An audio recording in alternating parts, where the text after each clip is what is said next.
Trucos de ricos.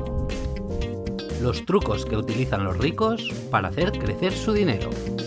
Os habla Rubén Baraut.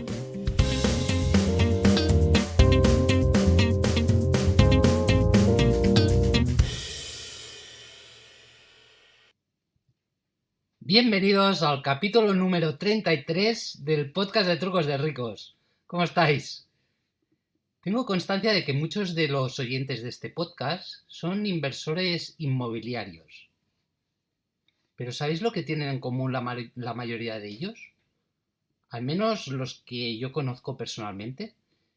La mayoría de estos inversores empezaron porque tenían unos ahorros, como todo el mundo, y realmente una de las mejores formas de poner en funcionamiento esos ahorros era con la inversión inmobiliaria.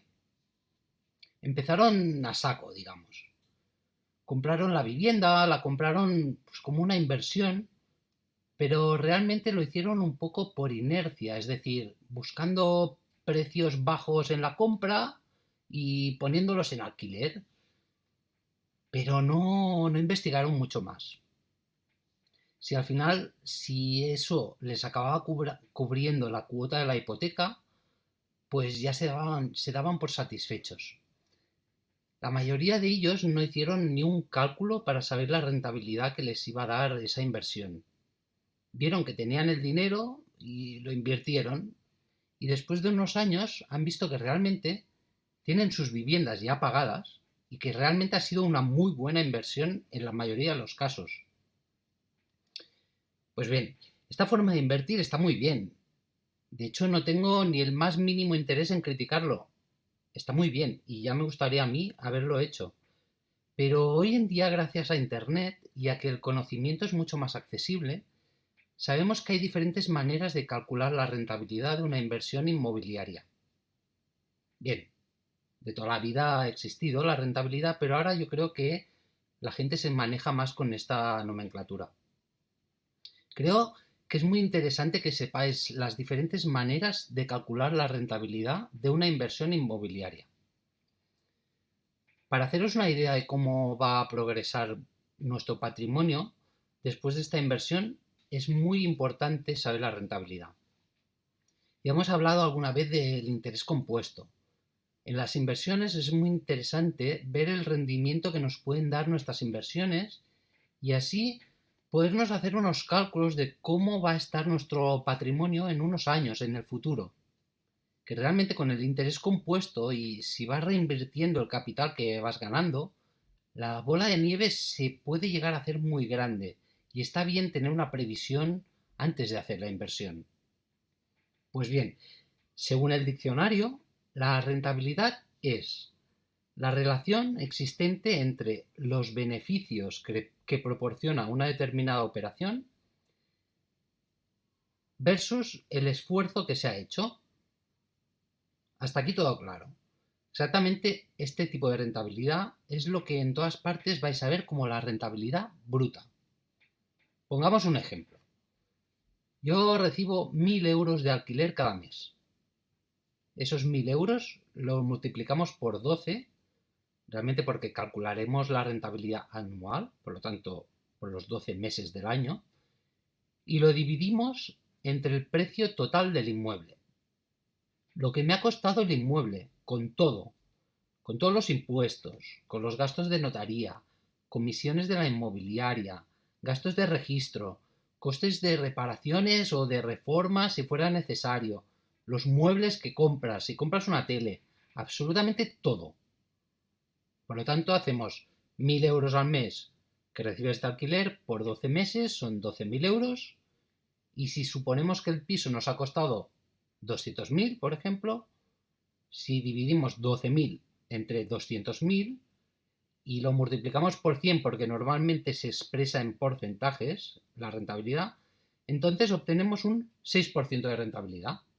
Cada año vas a obtener un 6% de rentabilidad de ese dinero que has invertido. Pero bueno, todos sabemos que si solo nos basamos en la definición del diccionario, no vamos bien. En la fórmula deberíamos añadir los gastos. Nuestros amigos los impuestos, por ejemplo, también se deben añadir. La posible hipoteca, Si no, realmente no estaríamos haciendo bien los cálculos. Pues bien, ahora vamos a ver lo que es la rentabilidad neta. Anteriormente hablábamos de la rentabilidad bruta, ahora la rentabilidad neta. Básicamente, para calcular la rentabilidad neta, se tienen de restar todos los gastos debidos a la explotación del inmueble. Los vamos a restar en la parte de arriba del numerador de la fórmula, de la misma fórmula que os he dicho anteriormente. ¿Y qué gastos tengo de restar? Los gastos de comunidad, ya que normalmente los paga el propietario de la vivienda. Después tenemos de restar también los impuestos, es decir, el IBI, por ejemplo, que pagamos anualmente de este inmueble. Debemos restar también el posible seguro de la vivienda si lo tenemos contratado, o si, por ejemplo, contratamos un seguro de impago, también lo deberíamos restar. Aparte de todo esto, también deberíamos restar los gastos de reparaciones que hacemos en el hogar. O, en caso de que no lo sepas, o sea, la primera compra, pues la estimación de esos gastos, que vas a tener gastos en reparaciones, eso tenlo claro. Pues esos gastos también los deberías restar. Al final, en la parte del numerador, nos queda el dinero total que percibimos del inmueble, quitándole seguros, comunidad, gastos, lo que percibimos al final nosotros neto, digamos. Por lo tanto, la fórmula para la rentabilidad neta sería pues los ingresos mensuales del alquiler menos todos los gastos, dividido por el precio total del inmueble. El precio total con todo, tal y como hemos dicho antes. Tengamos claro que estos cálculos de rentabilidad, aunque digamos que es la rentabilidad neta, es la rentabilidad antes de impuestos, antes de que venga Hacienda a meternos el sablazo, antes de que aparezcan nuestros amigos del alma.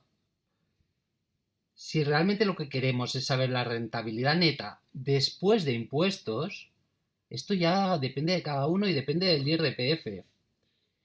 Y realmente lo que deberías hacer es restarle los impuestos que pertoquen basados en tu rango salarial dentro de las escalas del IRPF, que eso ya es otra historia. Supongo que habéis visto que en todos estos cálculos que estamos haciendo, en ningún momento hemos hablado de la hipoteca. ¿Sabéis que si os apalancáis en el banco, la rentabilidad se incrementa? La única variación en la fórmula anterior, para calcular la rentabilidad en el caso de que uses una hipoteca, es que en el numerador, es decir, en la parte superior de la fórmula, tendremos lo que percibimos del alquiler, exactamente igual que antes, lo multiplicaremos por 12 meses, igual que antes, le restaremos los gastos, igual que antes, y al final le restaremos los intereses que pagamos de la hipoteca en un año. Cogemos los recibos del banco, los sumamos los intereses y le restamos. Pero lo más importante es que en la parte del denominador ponemos el importe que ha salido de nuestros bolsillos. No ponemos el importe total del piso. Ponemos lo que hemos pagado de entrada más impuestos básicamente. Normalmente es un 30%. No debemos añadir el importe total del inmueble como antes. Si hay algún avispado en la sala ya sabrá que, y si sabe un poquito de matemáticas, sabéis lo que pasa, ¿no? Lo que pasa es que la rentabilidad neta se incrementa muchísimo si nos apalancamos en el banco. La rentabilidad que obtenemos es superior a si pagamos el inmueble de golpe con el dinero que tenemos ahorrado de toda la vida. Si tenemos la posibilidad, es mejor apalancarnos.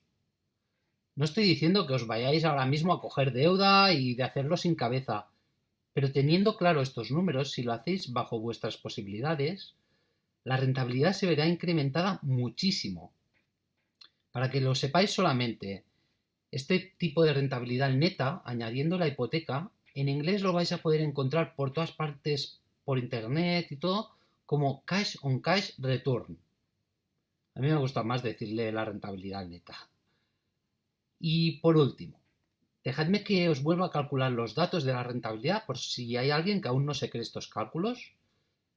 Y vamos a hacerlo con 3 ejemplos muy claros. Suponemos un alquiler de 1.000 euros al mes en un piso de 150.000 euros totales de inversión. La rentabilidad bruta nos saldría a 1.000 euros por 12 dividido entre 150.000 euros. Y esto en tanto por ciento nos da un 8% de rentabilidad. Esto es la rentabilidad bruta, un 8%. La rentabilidad neta de este inmueble, suponiendo que tenemos de gastos anuales, por ejemplo, 2.500 euros anualmente, entonces quedaría 1.000 euros por 12 meses igual, menos los 2.500 euros estos que decimos de gastos, dividido entre los 150.000 euros, nos da 6,3% de rentabilidad neta. ¿Y qué pasa si en el mismo piso decidimos comprarlo con hipoteca? Y en esta hipoteca damos solamente el 30% de la entrada del inmueble.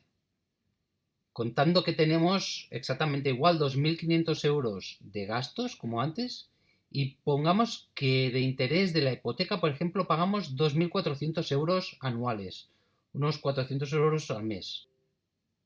Pues bien, nos quedaría 1.000 euros que recibimos de alquiler por 12 meses, menos los 2.500 euros de gastos, menos los 2.400 euros que pagamos de intereses, y todo esto lo dividimos por 45.000 euros, que es el 30% de 150.000 euros, que es lo que realmente hemos sacado de nuestro bolsillo. Lo otro lo pone el banco. Pues bien, haciendo esta fórmula, la rentabilidad nos da un 15,7% de rentabilidad. Esto no es un consejo de inversión y está claro que en cada caso es diferente. Pero realmente, si queréis aumentar la rentabilidad en los inmuebles, creo que debéis empezar a hablar con bancos. La rentabilidad ha pasado de estar en un 6,3% a un 15,7% de rentabilidad en los ejemplos que os he puesto. ¿Qué estáis esperando? Para finalizar, si te ha gustado el contenido de este capítulo y quieres estar siempre informado sobre las novedades en Trucos de Ricos, nos puedes seguir en YouTube o desde tu aplicación de podcast favorita, Spotify, Apple Podcasts, Google Podcasts y muchas más. Hasta tenemos cuenta en TikTok. Así que solo faltas tú. A ti no te cuesta nada y a mí me ayudas un montón. Que vaya bien.